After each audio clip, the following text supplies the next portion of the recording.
you to the home page. And so your home page will be www.youthservices.net/OFCY. Some of you might also be familiar with the URL youthservices.net/OYSAS, which also works just fine. Both of them will bring you to the same place in terms of logging in, but I do recommend occasionally checking the OFCY login page because they do post some helpful notices, such as when the quarterly reports are due and where the quarterly grantee meetings will be held. Another really great thing about the help desk, or I'm sorry, about the login page, is that we list our toll-free help desk number here. In case you ever forget it, you can just refer to the login page and you'll see the toll-free number here. This number rings our Berkeley office, and so I'm actually one of the people that answers that line, so you may even get to speak to me if you give us a call. But I cannot recommend the help desk enough. If you have any questions related to something we went over in the training today, or how to make things simpler or streamlining your data entry process, we'd be happy to walk you through that. So I'm going to go ahead and log us into the system here.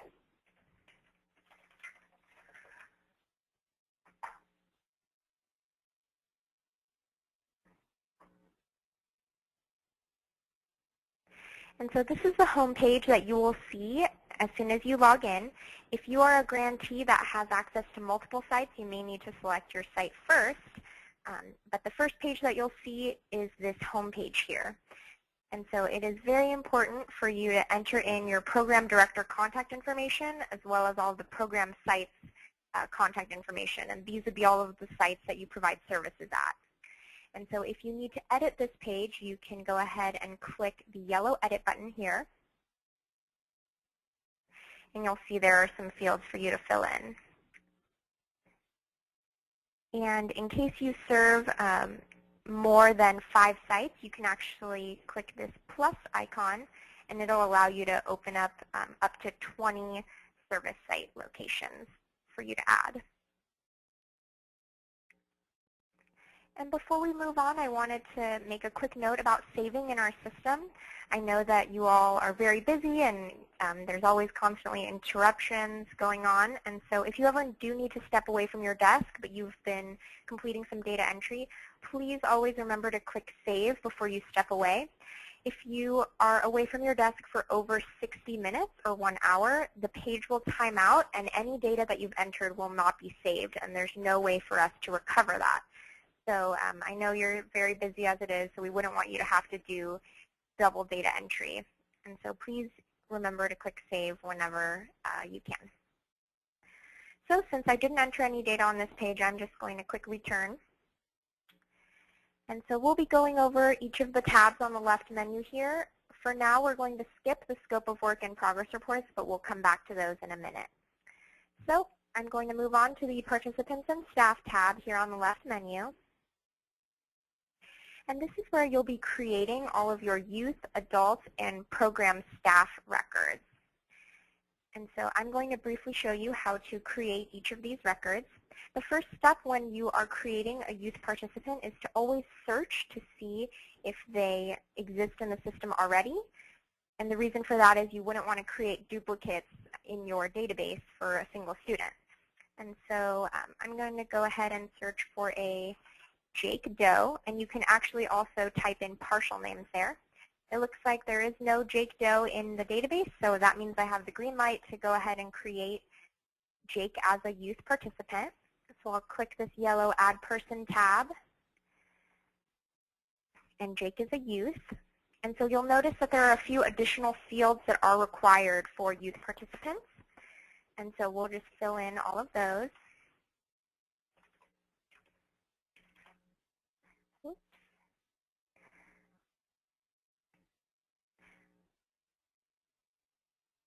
And we'll say that Jake does attend an OUSD school.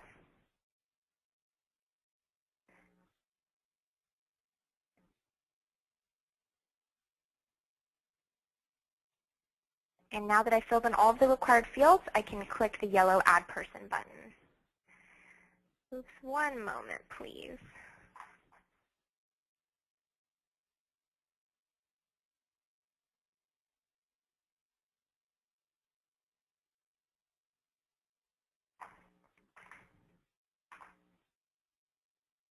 Okay, I'm sorry about that.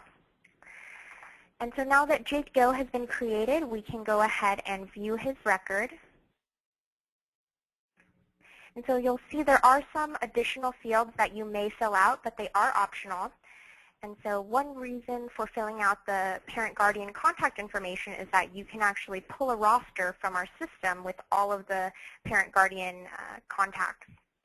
And so that can be helpful to keep in a binder at your site or just to keep in the system so you can pull it up at your convenience. But again, that is completely optional. You'll see there's also a second tab called Optional Other, which has it lists who may or may not pick up the child. And so those are just a few options, but again, they are optional fields and do not need to be filled in. Next, you can see the Enrollment tab here. And so from this screen, you'll be able to see which activities this particular youth participant is enrolled in. And since we just created Jake, he's not enrolled in any services for this term or prior. So you won't be able to see anything there. You can actually enroll a student into a service from this page by clicking Add Group, but it is not the quickest way to do so. It's actually much quicker to enroll participants on the Group Activities tab, which we'll be moving on to next. But it is one option, and you can also bulk drop a student from all of the services they're enrolled in if they're leaving your program for some reason. There are a few reports available to you here on the Reports tab, just two. But in most cases, you'll want to actually navigate to the Reports tab to look at multiple students, multiple services within a single report. So since we're all done with looking at Jake, I'm going to go back to my Participants and Staff page. And so about half of the OFCY grantees will need to create their youth participants in this way. But half of the grantees are actually also funded by OUSD, and so they receive ACES and or 21st Century funding. And with that comes an ARIES feed of the students, so you actually wouldn't need to create youth participants. And so the way you would know that would be if you navigated to the Participants and Staff page, and instead of seeing youth participants, you saw View OUSD students, you would know that your students are actually imported for you by OUSD. And so just to show you what that looks like. So you'll notice that you can view OUSD students, and so I'll just click on them. And let's take a look at Jim Belden. And so you'll notice that all of the data is read-only. You cannot enter it. And so that means you don't have to worry about creating your youth. You'll only need to enroll them into services. But one thing I would like to bring your attention to is the OFCY field section. And so we'll actually be hiding these 5 options from your view, and we'll just be automatically mapping them from the OUSD ethnicities that are uploaded. But if you do have a youth that is multiracial or biracial or other, or also unknown, you can select these options from the drop-down. So if you do know that a youth is multiracial, biracial, or might not fit into one of these 5 categories, please go ahead and come here and select the correct option. There's also an exit date field, as well as is the youth also a parent field. So if you have that data, please go ahead and enter that here, and then you would just click Save.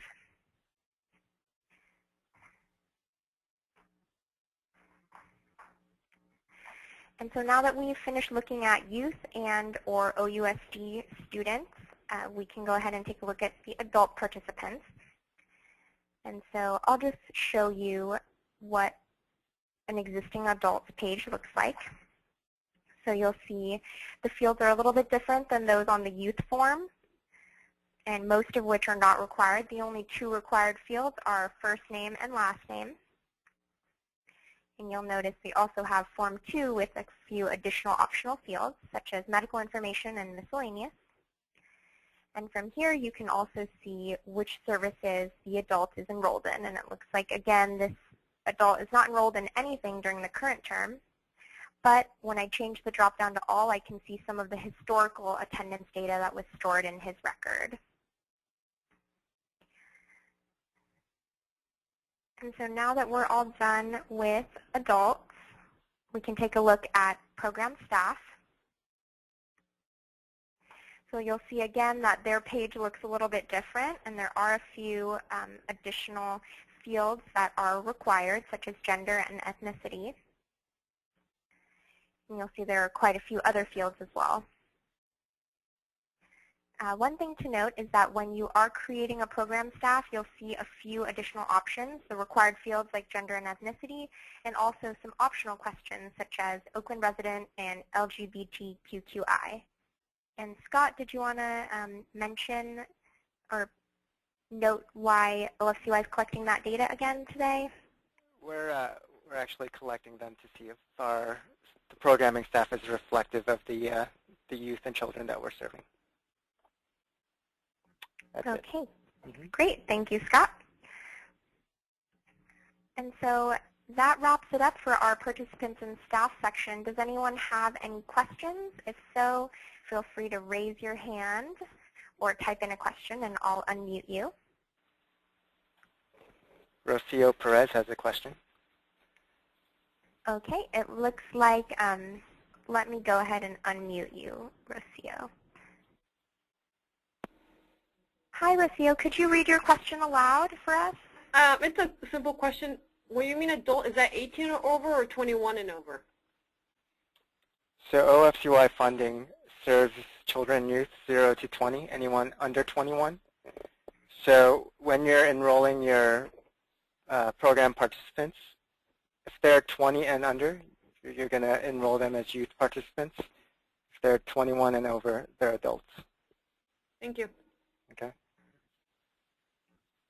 Okay, great. And it looks like we have a question from Jenny, so I'm going to go ahead and unmute you. And could you read your question aloud for us? Sure, thanks. I missed the moment when you were looking at the youth participants and the way that you selected them from the OUSD database. Sorry about that. No problem. So let me drag that screen over to you again. And so if your school or site is funded by OUSD as well, or you are a transitions program from OFCY, you will have access to the OUSD student feed, and that's set up on the back end by us. And so if you'd like to access your students, all you would need to do is click participants and staff and view your OUSD students, and you'll see a list there. And so these students are all ready to be enrolled into group activities, which we'll be going over shortly. Okay, thank you. Okay, great. And then let's see, it looks like we have a question from Janet. So Janet, you were asking how you would get access to the OUSD feed? Yes. And so if you are working at a site that is funded by OUSD or you're a transitions program, then you would automatically have access to that. Okay. I'll ask more questions offline then about that because we're in a OUSD television studio, but I don't know if we actually have automatic access. Okay, sure. We can definitely address that at the end. Thank you, Janet. Thanks. All right, and we have a question from Cheryl. So Cheryl, if you could read your question aloud.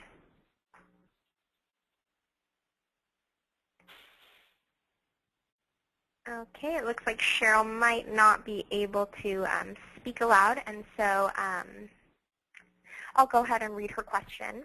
She said, does every adult participant need to be entered into the system?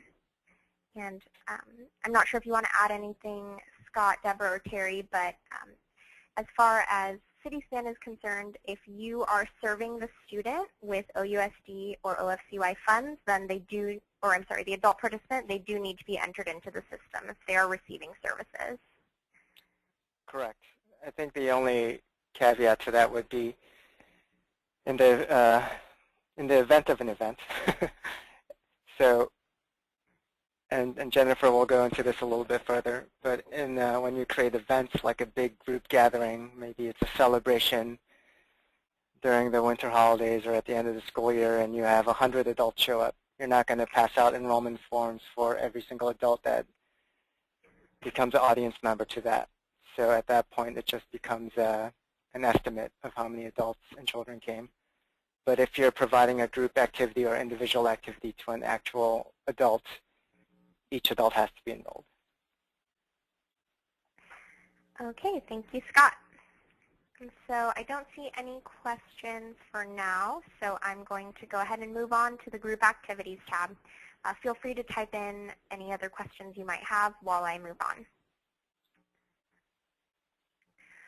And so from here, the Group Activities tab, you'll be able to see all of your group services that you've created.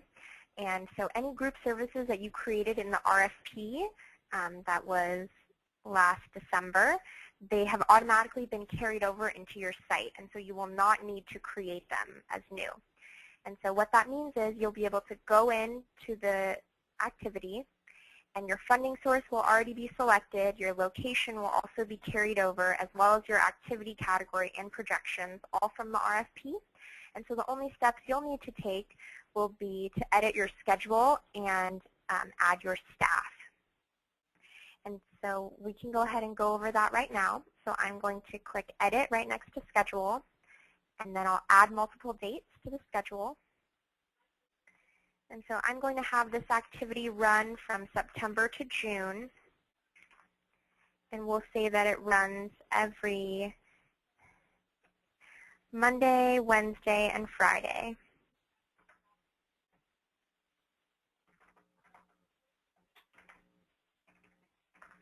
And so what this wizard is going to do is it's going to populate my schedule with every Monday, Wednesday, and Friday that falls between these two date ranges. So now that I've done that, I can click Add Multiple Dates, and you'll see my schedule has been populated. And since I have so many dates, I actually have 3 pages of my schedule. And so if you do know that you're not going to be providing services on a certain date, you can actually delete them from your schedule, which we recommend, so that it doesn't look like you're missing attendance. And so you would just check the dates that you'd like to delete and then click Delete Selected. The next page will bring you to, whenever you try to delete something from our system, is a warning screen letting you know that you may be deleting attendance. So it would show me the number of present records that I have entered for these dates, but fortunately I don't have any attendance records entered, and so my column lists 0 for every row, so I can confirm delete. And so now you'll see that those dates are missing from my schedule. If I accidentally deleted a date, or you wanted to add an additional date that you didn't foresee when you initially created your schedule, you can also click Add Dates again and add multiple dates, or even a single date, which I'll show you right now. So I'd like to add August 15th as a date.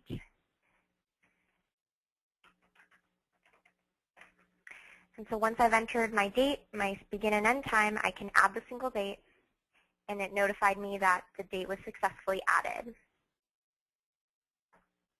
So we'll see that August 15th date here. So now that I've completed my schedule, I'm going to return back to the general information page, and you'll see my schedule has been listed out here. And the next step is to assign my staff to the service. So I'll click Edit next to Staff.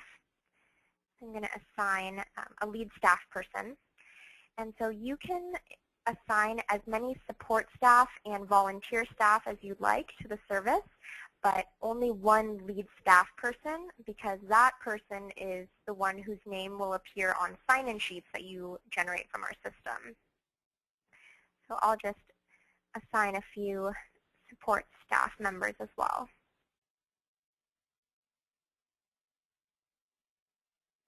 Okay, great.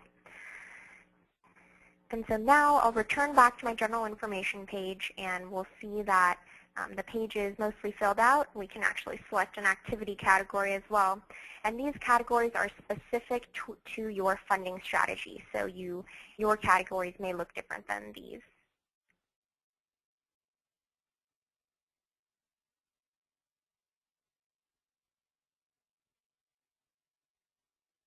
So now that our activity is all set up, we can move on to the Enrollment tab.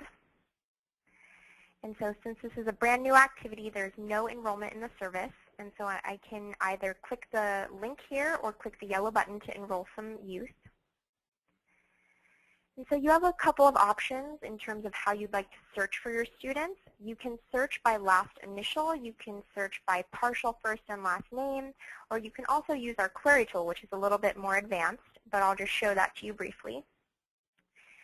So the query tool allows you to search for students that are enrolled in another activity or by grade or by age, gender, etc. You have a lot of search options here. But again, that is a little bit more advanced. So if you do want to utilize this tool, I'd highly recommend giving us a call at the help desk, and we'd be happy to walk you through it. So I'm just going to search by youth participant for today. And you'll see that there are some shortcut buttons, so you can select all or none. For the purposes of this demonstration, I'll just enroll everybody on this page. When you attempt to enroll someone into a group activity, the first question we'll ask you is, as of which date would you like to enroll them into the service? And so by default, we always list the very first date that the service is scheduled. If you know that a student started attending your program a little bit later, now is your opportunity to make this change. And so I'll say that Jennifer started attending the program in October. There are also some shortcut buttons up here that will allow you to set all dates to today's date, or again back to the beginning of the service, which is that default. But since I'm going to stick with the beginning of the service, I'm going to go ahead and click Next Step. And so enrollment was confirmed for all of my students that I selected. And so now I can go ahead and click Done. When you click Done, by default, we'll bring you right back to the enrollment screen so that you can continue to enroll youth. But if you have completely finished enrolling your students, then you can just click Return, and you'll be brought back to the enrollment page. And so again, you'll see that we have 3 pages of enrollment because we have so many youth. It looks like 101 youth are enrolled in this service. And so in some cases, you may need to edit their start date or drop date. And so situations where you may edit the start date would be if you accidentally forgot to alter that date during the enrollment process. You can click Edit next to the student's name, and then click Edit one more time, and you'd be able to alter the start date. This is also the same screen from which you would enter a drop date if the student stopped participating in your activity. And so I'll enter a drop date for Claire of December 5th of 2013. You may choose to enter a reason for alternate start date or reason for drop, but it's not required. So I'm going to go ahead and save my change. If Claire decided to start attending the program again or this particular activity, then you can actually re-enroll her from this screen, and then you would select the re-enroll link. You may have noticed that there's also a third link available on this page called Unenroll, and this link would be for if you mistakenly enrolled a youth into a service and took attendance for them. This would completely remove them from the service and delete all of the attendance associated with their record. So usually you will not be using this button, but you may find a need for it. If you ever forget which button you need to click, you can always give us a call at the help desk again, but there's also an explanation in text right here.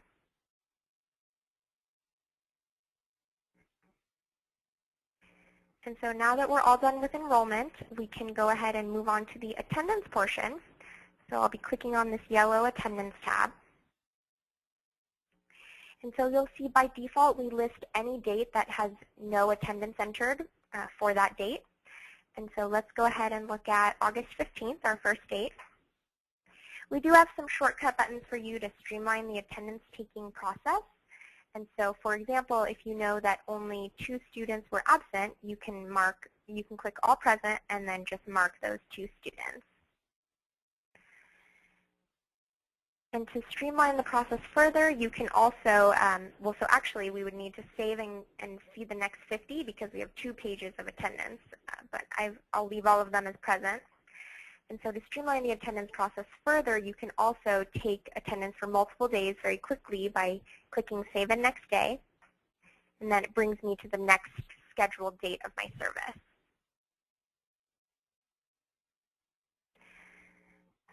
And so I would just briefly like to show you the completion column here. This is a great tool just to make sure that you've entered all of your attendance for every day. So ideally, we do want to see the text in green. And so This does not mean that 100 students were present for the day, because as you saw, I did mark 2 students absent, but it's just letting you know that you did mark attendance for every single participant that was enrolled for the day. And this number may change, the denominator, as you enroll and drop students over the course of the year. So you'll see we had the number go up, and then it went back down when we dropped a student. Finally, we have the Reports tab, and so there are a few reports that you can run at the activity level, but again, I do recommend using the Reports tab to run some reports that use data across multiple activities. They're usually a bit more useful to you. And so I would like to briefly go over how to add an activity. As I mentioned before, your services were copied over from the RFP, but if you find that you need to create a new one sometime during the semester, you would do so by clicking the yellow Add Activity tab.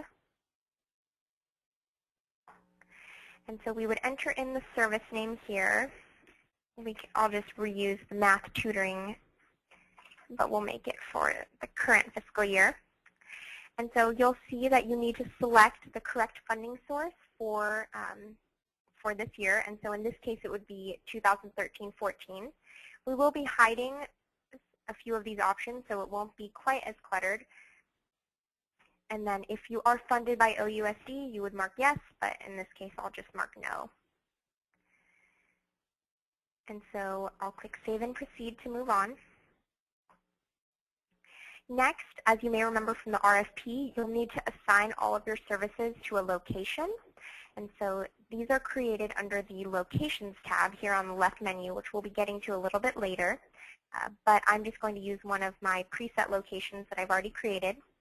Again, here are those activity categories that are specific to each strategy. And then here you would mark your projections. And for those of you that are summer grantees, there is a note here for you that you should mark 0 for quarters 2, 3, and 4, because all of your services will be provided in the first quarter. So I'm just going to enter in some projections here.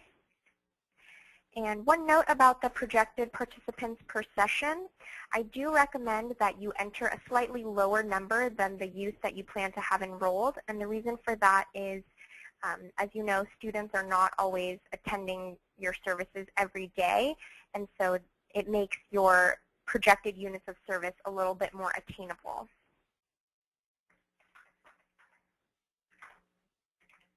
And so I've entered in my projections, and I can save and proceed. And next, I'll need to enter in my service description. And finally, I've completed that activity setup other than the schedule and staff. And so you'll see here that we automatically calculate your projected units of service at 6 months and at 12 months. And so it looks like we don't have any questions thus far about group activities, but do feel free to type in if you have any. And so next, we'll be looking at our groups module. And so a group is very useful when you have a cohort of students that are moving from one activity to the next. And typically, if they're present in one, they'll be present in most of the activities for the day. And so in this case, I created a group already called Kindergartners. And you can link participants and activities to this group, and then you'll be able to see a matrix for taking attendance. And so I'll just go over that very briefly. I'll just link a few students here.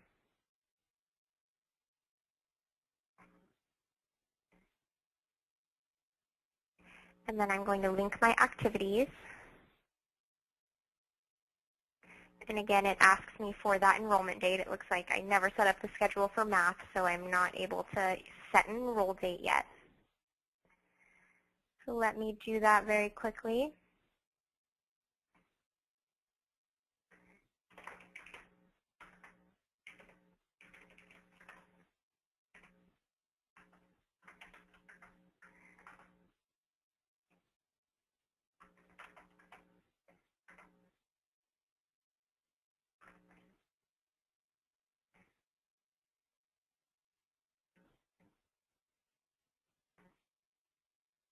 And so back to our group. And let me just make sure that the activity is linked correctly. Okay, and so if I wanted to take attendance, let me select Monday, August 19th. And you'll see, uh-oh, it looks like this date doesn't have both activities scheduled. Whoops. So here you'll see September 2nd, we have both activities scheduled. And so you'll be able to take attendance for this student in both activities from this screen. And so you'll see there's a little guide here that tells you which buttons will populate each of the buttons, the radio buttons here. And so that is our groups module. Another way to take attendance, if you prefer it, would be to take attendance by date. And so what this does is, let's again look at our our September 2nd date. And so what you can do here is you can mark a student present in all activities for the day or absent in all activities for the day. So it would mark them in every single activity that they're scheduled in. And so again, you do have those shortcut buttons here. There is a mixed attendance column, and it is read-only, so you'll see that I'm not able to actually select it. And what that means is the student is marked present in some activities and absent in others, or unknown. And so if you do choose to take attendance in this way and you mark students all present, if, for example, Claire Anderson left a little bit early and didn't make it to our math activity, then you would need to go back into group activities and mark her absent for the day in that service. And so that wraps up our group activities module. And I still don't see any questions yet, so I will go ahead and move on to the individual activities. And so individual activities are best used for mentoring or tutoring services, and also the internships and subsidized employment opportunities for those of you in Strategy 10. And so this would be if a youth was working one-on-one with a staff person. And so let's go ahead and create a brand new activity. We'll call it Tutoring 1314. And again, we do need to select the correct funding source, and that would be 1314. Individual activities cannot be funded by OUSD, so you don't need to worry about this field here. And then you can click Save and Proceed. And just like with our group activities, we'll need to assign our individual activity to a location, as well as select an activity category. By default, as I mentioned earlier, an individual activity is between one staff person and one youth, and so by default, the projected participants per session is left at 1. So I'll just need to worry about entering the number of sessions I plan on having per quarter and the duration of those sessions. So now that I've completed this step, I can click Save and Proceed. And again, I'll need to enter in a service description. And so my activity is mostly set up. And so one difference that individual activities have, aside from group activities, is that they do not have a set schedule. So we don't need to worry about creating the schedule here. And so next, we'll need to assign the staff that are going to be serving the youth in this tutoring activity. I'm going to assign a few. So now that we've assigned our staff, I can go ahead and take attendance. So I'm going to click on the yellow attendance tab, and you'll see the yellow add button here. And so I am entering attendance for tutoring 1314, and I'm able to select from the list of staff that I assigned just a minute ago. And then I can enter the date of the visit, and you can click here to view a calendar, or if you provided the service on the same day that you're entering the data, you can just click the Today button.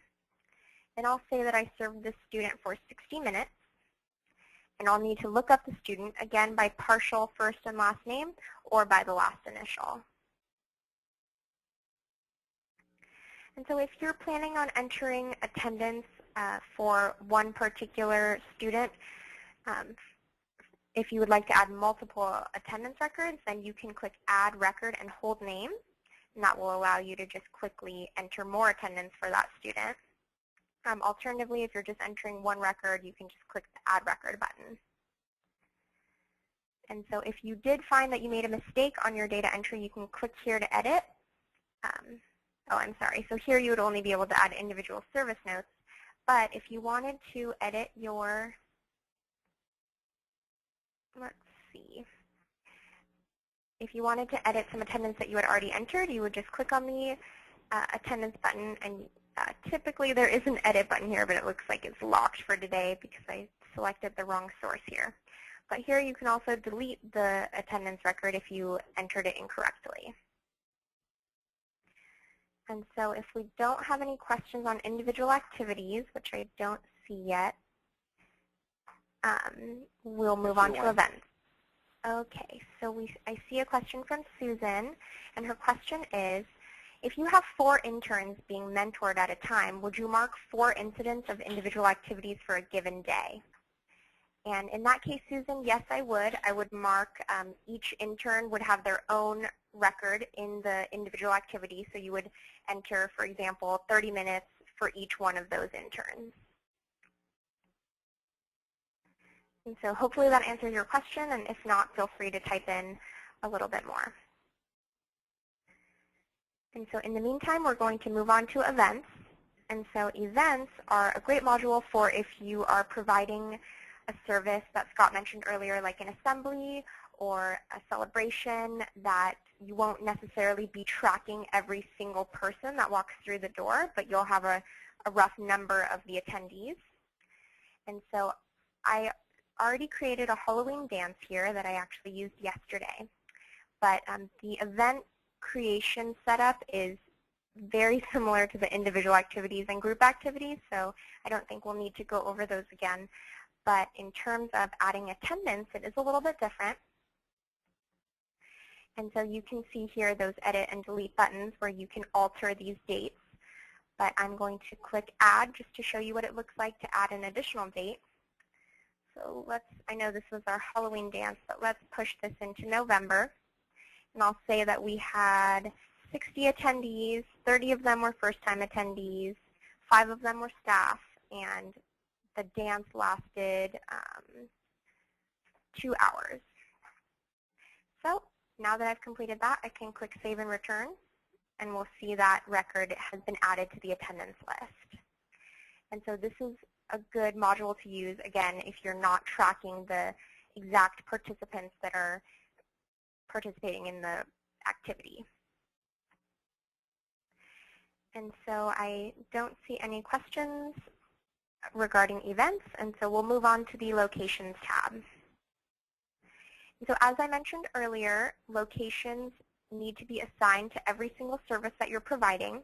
Any locations that you created in the RFP cycle have been carried over, but you may need to make a few changes, in which case you can just click on the location, alter the name, the type, the address, and the zip code. And then also there is a drop-down for the district, and if you're not sure where your location is in terms of the district, you can click this Find District link and it will launch a map for you. And so I think the rest of the locations are fairly self-explanatory, but again, if you have any questions, you can always give us a call at the help desk. And so next, I will be moving on to the Reports tab. And so we have quite a few stock reports that are available to you, and I know this list can actually be a little overwhelming because it's so long. And so if you're ever looking for data organized in a certain way, feel free to give us a call and we can direct you to the correct report. But there are a few reports that I'd like to highlight for you. And so one of those is the OUSD Master Daily Sign-In Sheet. And so if you do receive OUSD funding and it is required for you to use a sign-in sheet that has the time in, time out, and sign in, sign out fields, it would be great for you to use our sign-in sheets because they'll already list out all of the youth names that are enrolled in your services. And so let me, I'll run this for September 2nd.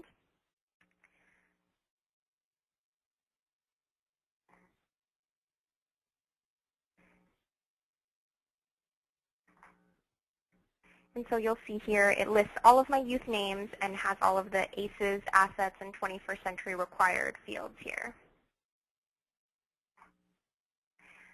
And another report that I'd like to bring your attention to is the Progress Report Stats Detail Report.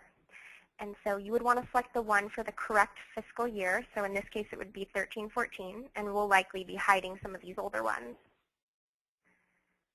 And so you can run this report for either a single quarter, or you can run it for the entire year. It's completely up to you.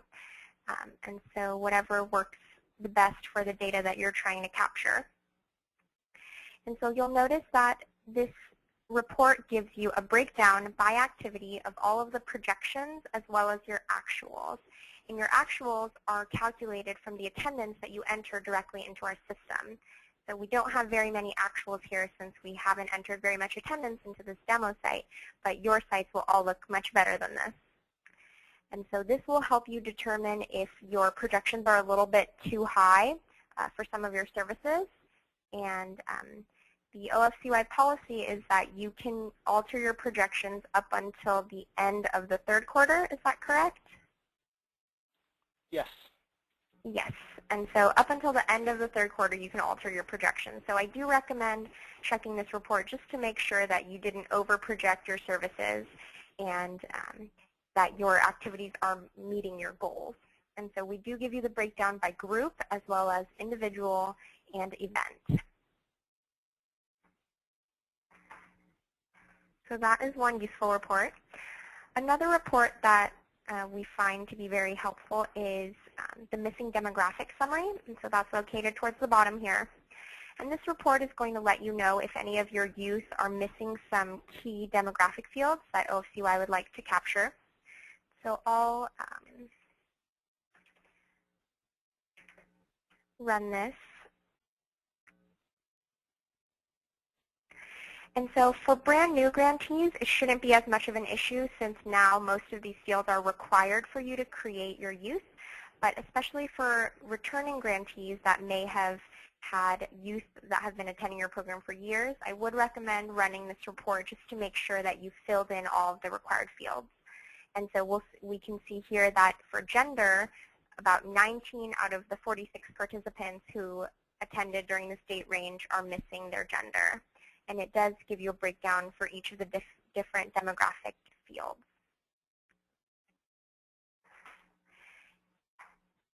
And so a few other reports that I won't actually run, but I do highly recommend would be attendance by service.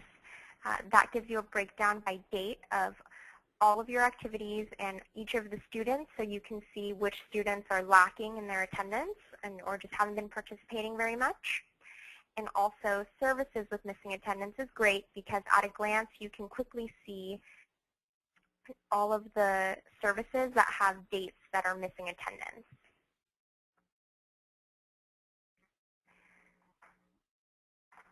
And so I still don't see any raised hands or questions that have been typed in, so I will go ahead and move on to utilities. And so here under utilities, you'll see that there is a link to the issue tracker, and that is one of our help desk tools, but I'll actually be going over that a little bit later. And so the next tool available to you is the bulk schedule date delete.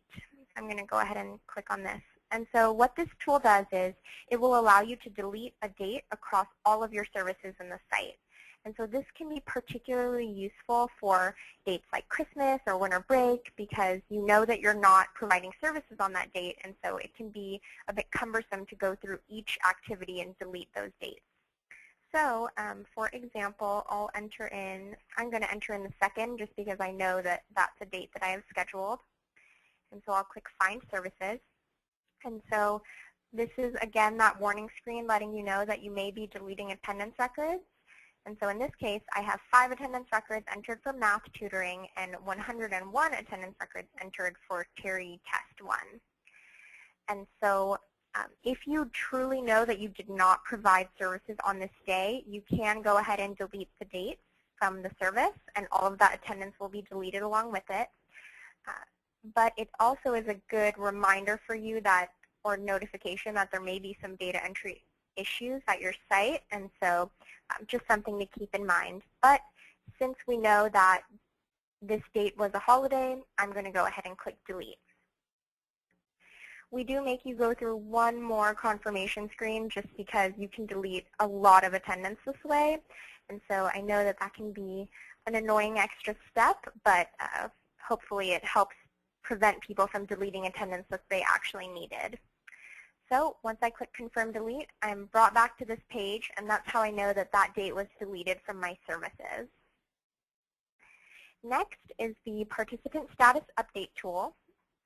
And so what this tool does is it will mark students that are not enrolled in between the two date ranges you entered as inactive. The only difference between an inactive and an active participant is that inactive participants cannot be enrolled in services in the current term. And so it's not required that you run this tool ever, but if you find that it makes your data entry a bit easier, then I do recommend that you use it. And so the best time to use this would be after you have created all of your activities for the fall and enrolled your students. And then I would recommend running the tool, and then everyone else would be marked as inactive. And so now that we're all done with the Participant Status Update tool, we can move on to the service term, the Set Service Term utility. And so what this does is it controls the view of activities on these three tabs here. And so basically it's just filtering out any activities that do not fall between these two date ranges. So for example, if you were wanting to see some older activities or preparing for the new school year, you could set the dates to, I'll set them to 14-15. And so once I click Set Term, it will let me know that the term has been updated. And so now when I go to my group activities, I won't see any of my 13-14 activities anymore. Any services that don't have a schedule set up will always appear regardless of the term, just because we're not sure how to filter those out. But if you do change your term and you find that you want to access an older activity, you can always change this drop-down from current term to all, and you'll be able to see all of the historical data in the site as well. And then finally, we do have an attendance barcode scan tool located in our system by default. And so if you do want to take attendance by scanning, it is an option.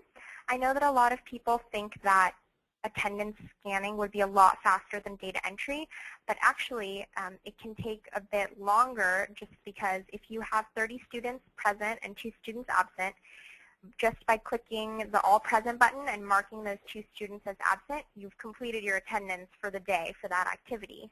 Whereas if you used a barcode scanner, you would have to scan the barcode for all 30 of those students that were present for the day. So it is an option, and if you'd like to discuss it further, you can always call us at the help desk, but I know that usually people choose not to utilize it because it ends up being more cumbersome than the manual data entry. And so now that we're all done with the Utilities tab, I still don't see any questions, so I'll be moving on to the Help Center. And so this is a great resource because we have some documents here to help guide you in case you may be working on the system outside of our help desk hours. You'll see here that the user guide is located here, and we'll likely be updating that for the new year. And there's also some other documents that can help you. I highly recommend ending the current academic year and preparing for the new academic year. It lists out a lot of helpful steps in preparing for the new school year. And next, I know that I mentioned this a little bit earlier in the Utilities tab, there's also an issue tracker tool. And so the issue tracker is a really nice tool because it acts as a frequently asked questions guide for all of the OFCY grantees. So if any grantee posts here, you'll be able to see it as well. And you'll notice that we generally try to respond within 1 business day to let you know how you can address the issue. And so if you'd like to post an issue, you would just click the New Issue button, and your name associated with your user account would be listed here. And as soon as you type in a question and click Save and Return, our help desk staff will automatically be notified via email, and so we'll get back to you within 1 business day. And so that's a nice resource to use in case you don't have time to give us a call at the help desk, or you may be working somewhere where you're not able to use the phone, and so you can post here. But if you do need immediate assistance, I highly recommend giving us a call if possible so that we can better assist you much more quickly. And so that wraps up our Help Center tab. And so next we have our User Accounts tab. And so many of you will have access to the User Accounts tab, and that means that you'll be able to create new users for your site.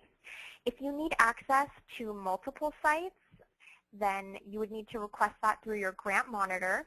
But if you're just creating a user account for a single site, you can do so by clicking the yellow Add User button. And from here, you can enter in the required fields, which are highlighted with an asterisk. And so those would be username, password, a re-entry of the password, email address, first name and last name of the user. And please be sure to remember the username and password that you're selecting. We do not automatically notify the new users, and so you'll need to share their login credentials with them. And so if you would like the user to have access to your grant pages, which would be the scope of work and progress reports, you can mark them as either a power user or a regular user for the contract management system. If you don't want them to have access at all, you can select no access. I know that sometimes the scope of work includes confidential budget information that you might not want everyone to have access to. And so in that case, you might want to give them no access to the contract management system. The only difference between a regular user and a power user is that a power user can create user accounts as well. And so depending on the staff person, you may not want to give them that level of access. Next is the service management system, and so that controls all of the tabs here as well as the home tab. And so if you'd like them to have full access and be able to create user accounts, again, you would select power user. And if you just wanted them to have access to the system, you would mark them as a regular user. And in some cases, you may have some data entry staff that you want to have really limited access. And in that case, you can select an attendance user here. And that will only give them access to services, which is the group activities, individual activities, and events tab, as well as the help center in case they need those resources. From this user accounts page, you can also delete user accounts for people that are no longer at your organization. And you can also view who the signatory is for your site. And that's going to be the person that signs off on your progress reports, which we'll be getting to very shortly. And so I'm going to go ahead and move on to the scope of work because I still don't see any questions for now. And so the scope of work will likely look very familiar to you. Most of this data has been copied over from the RFP, but you will need to go into each page and resubmit them. And I'd recommend just briefly scanning to make sure that everything is still accurate and up to date. So I've already submitted the cover page. The demographics page looks very similar to the RFP. You'll just be entering the total unduplicated youth participants you plan on serving as well as the adults. And we have some fields here specific to the youth, such as the race and ethnicity and the breakdown of how you think you'll be serving the number of students that you entered here. And then we also ask you to give a breakdown by age, geographic distribution, gender, disability if you're serving those populations, and also some additional special populations here. And there's also a little section for the adult participants as well.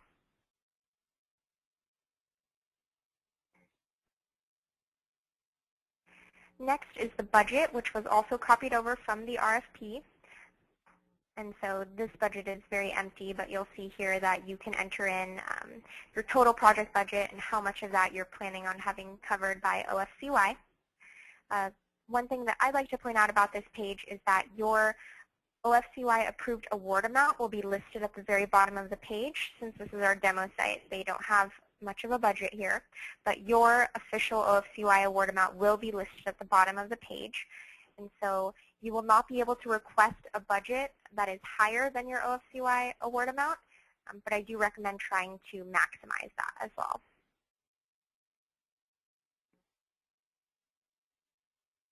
And then finally, we have our activities page. And so this page is actually read-only, and let me zoom out a bit. And so this page is read-only, and it will pull directly from the projections that you've entered under group activities, individual activities, and events. And so you're not able to actually change anything, but I would recommend just scanning it over and making sure that everything looks accurate. Otherwise, you may want to go in and alter your projections at the activity level. Once you have confirmed that you've entered everything, all of your services and projections at the group activity, individual activity, and event level, you can submit the form. And so we'll just ask that you are sure that you'd like to submit final, and you would click OK. And so once this page has been submitted, we actually lock the projections at the activity level, and I'll show you what that looks like.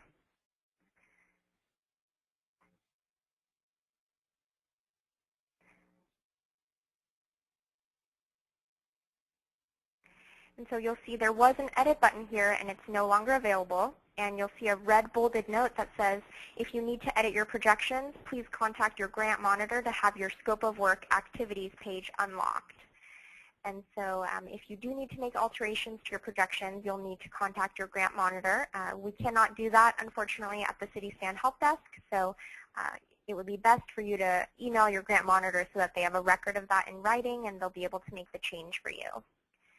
Another thing to note when the scope of work activities page is locked is that you'll no longer be able to select 13-14 as a fiscal year. So, for example, if my scope of work activities page is unlocked and I try to create a new activity, you'll notice that 13-14 is no longer available for me to select.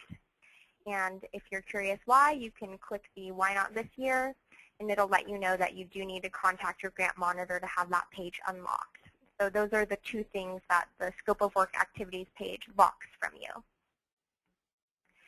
And so you may alter your projections, as I mentioned earlier, up to the end of the third quarter. And so please be sure that you have everything squared away before then. And so next we have the Progress Reports tab. And so these will need to be submitted at the end of each quarter, and the due dates will be communicated to you by OFCY, and they'll also be listed on the home page. And so you'll see there's a narrative where you can go in, and there are some questions that you'll need to respond to at the end of each quarter. And then there is the stats page, and this pulls demographic information and also pulls your projections and actuals from the database for each category for your group, individual, and event activities.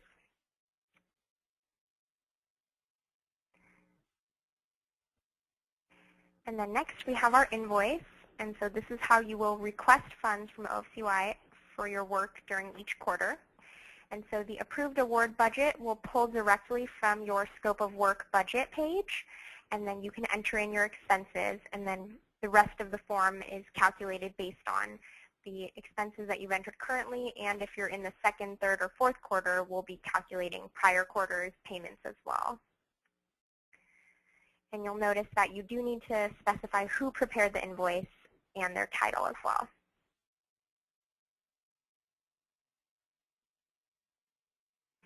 And next we have the cover sheet.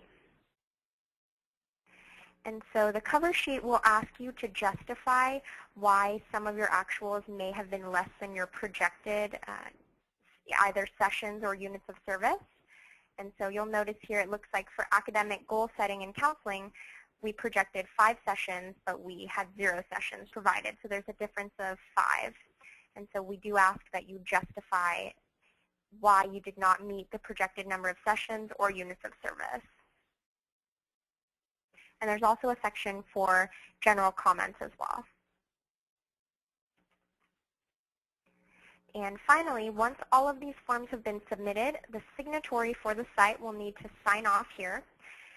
The e-signature is the password of the username that the signatory uses to log into our system. And if they ever forget that, again, they can give us a call at the help desk and we'll walk them through that. And then here are some PDFs that you can generate. That the invoice cover sheet is its own PDF page, and the summary will pull all of these pages together. Okay, so that wraps up our training, unless we have any questions about anything in the system. And now would also be a great time for any policy-related questions as well. I see one question, Jennifer. Oh, I'm sorry. Here we go. Let's see. When would you, oh, I'm sorry. Actually, I can unmute you, Janet. Let's see. Okay, Janet, if you could read your question aloud. Right, when you were in the scope of work section, I wasn't sure whether you build the scope of work when the services begin or wait to the end. What's the timing on that? Sure. And so all of most of the data that was in your RFP has been copied over. And so you would want to submit the cover page, the demographics, and the budget as soon as you have access to the system and you've confirmed the data is correct. And then as for the activities, once you're sure that all of your projections have been entered, you could submit that page. Okay, great. Thank you. Sure. And do we have any other questions?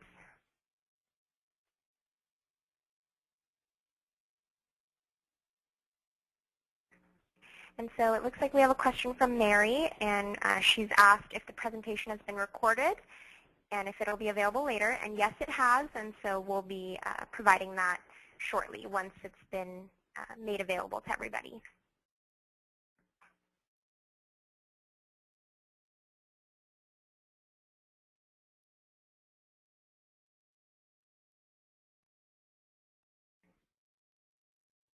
Okay, so I don't see any questions right now. I actually see one from Jenny that says, how will we be providing the recording? And I'm not quite sure on that yet. I know that it will be coming from OFCY, so we haven't quite worked out those logistics, but we'll be letting everybody know. Correct. So, okay, great. So if we don't have any other questions, thank you all for attending the webinar and for your attention. If you have any questions, again, please feel free to call us at the help desk. We'd be happy to walk you through anything. And you can also always reach out to your grant monitors as well. So thank you all very much, and have a great day. Thank you. Bye-bye. Thank you.